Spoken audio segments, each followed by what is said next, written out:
आर्यवर्धन देगा अनु का साथ, इन्वेस्टर रवि को मिलेगा करारा जवाब।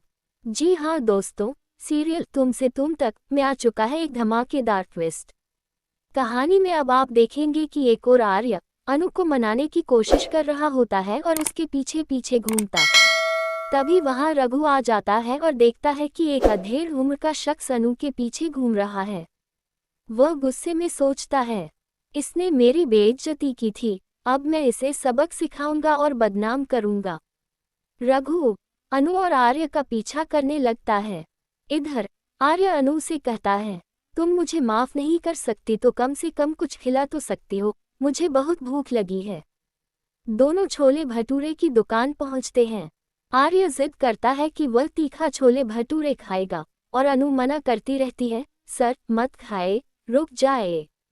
लेकिन आर्य कहता है, जब तक तुम मुझे माफ नहीं करोगी मैं नहीं रुकूंगा।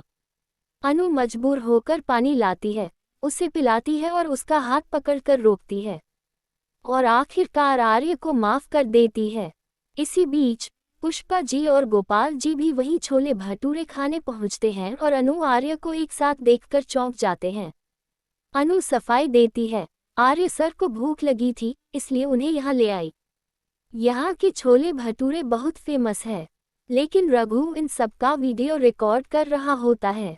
गोपाल जी पूछते हैं, हमें माफीनामा मिल गया था, लेकिन आप जैसे बड़े लोग जब माफी मांगते हैं तो अजीब लगता है, हमें शर्मिंदा कर देते हैं।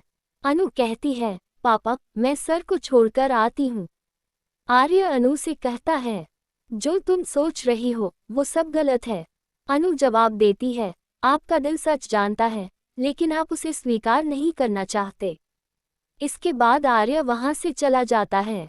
वहीं दूसरी ओर पुष्पा जी गोपाल जी से कहती हैं कि अनु और आर्य का इस तरह साथ घूमना और छोले भटूरे खाना सही नहीं लग रहा।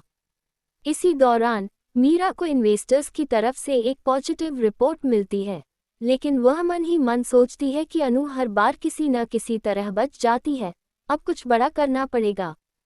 फिर एक सीन में आर्य जब गाड़ी में होता है तो रेडियो पर एक प्रोफेसर से बातचीत चल रही होती है, जिसे एक लड़की से प्यार है जो उससे साल छोटी है, ठीक वैसे ही जैसे अनु और आर्य के बीच उम्र का फासला है।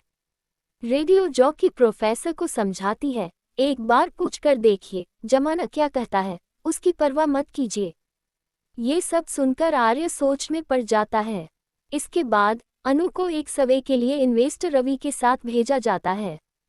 रवि अनु से कहता है कि मीरा जी पहले आर्य की सेक्रेटरी थी और उनका अफेयर भी था। ये सुनते ही अनु भड़क जाती है और जवाब देती है, आप लड़की के कैरेक्टर पर सवाल उठा रहे हैं। आप सर्वे करने आए हैं तो सिर्फ सर्वे कीजिए, चरित्र पर टिप्पणी करना आपका काम नहीं है। रवि गुस्से में मीरा को फोन करता है और कहता है, जिस लड़की को आपने भेजा वह बहुत बदतमीज है। मीरा तुरंत अनु को कॉल करती है और कहती है, इन्वेस्टर को फौरन वापस लेकर आओ। अब जब ये सारी बातें आर्य को पता चलेंगी तो वो अनु के साथ खड़ा होगा और रवि जैसे इन्वेस्टर्स को सबक सिखाएगा।